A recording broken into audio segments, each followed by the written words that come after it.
with overwhelming ability to do so, the GOP went out of its way to fail.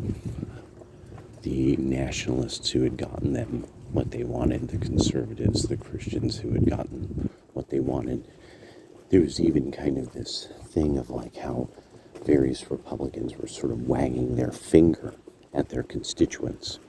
You know, that you're becoming neo-Nazis and fascists if you want things like the border taken care of, or you want Obamacare, finally dealt with, or, a wide variety of things that they were elected to do.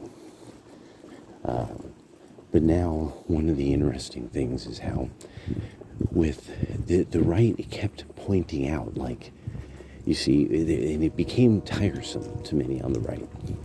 A lot of the young guys. Well, really the left is like this. And they're like, yeah, we know that. But we want wins. And every once in a while we'd get like sweet wins. But everybody was kind of getting a little tired of, I know, yeah, we know. Like if there is a hate crime openly against a Jewish person, most of the time it's a person who's non-white who's committing it. We know that. We know that there's lots of video of it, this, that, and the other.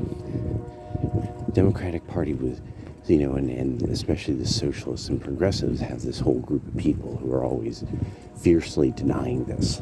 Fiercely denying it. And so now, the whole thing that really I think people aren't getting, it's because the way there's the various reactions to reactions. The pillaging, Hamas pillaging, and then all of these allies suddenly just like reacting like crazy. Oh yeah, obviously it was more of this. And that most importantly, it was deserved. And now I think a lot of people are starting to understand what makes socialism and Islam, one, friends, and also so different than the Republican Christian alliance of various tenuous, that is actually tenuous. It's just that the opposition does things that unite the right.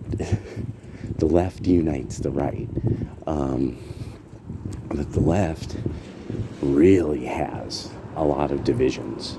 It has a lot of division that they don't want to discuss. And they really have issues between just Islam, blacks, and Jews.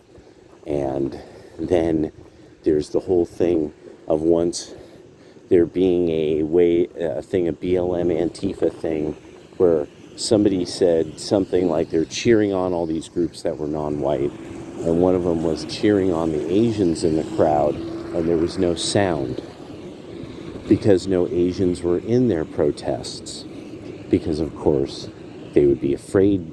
They don't know where they stand with the left. They don't know if the left accepts them. And that's it. I mean, you're either going to be stomped or not. It's gang. The left is just gang people. And so it's not real ideas. It's a gang. And are you effectively violent? Will you pillage Whitey? Will you help us when the day comes to pillage Whitey? That's what the left now stands for. The Democrats, the progressives. And there's no way they can distance themselves from this. They don't have any ability now. That's nobody, and so they have no integrity. And so just like those formerly mentioned Republicans, this is how they destroy their integrity, and that's everything now.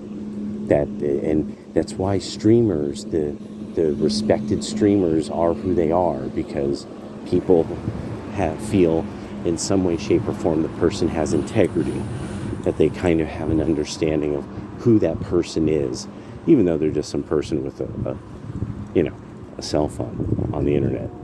All right. Well, long live the Republic.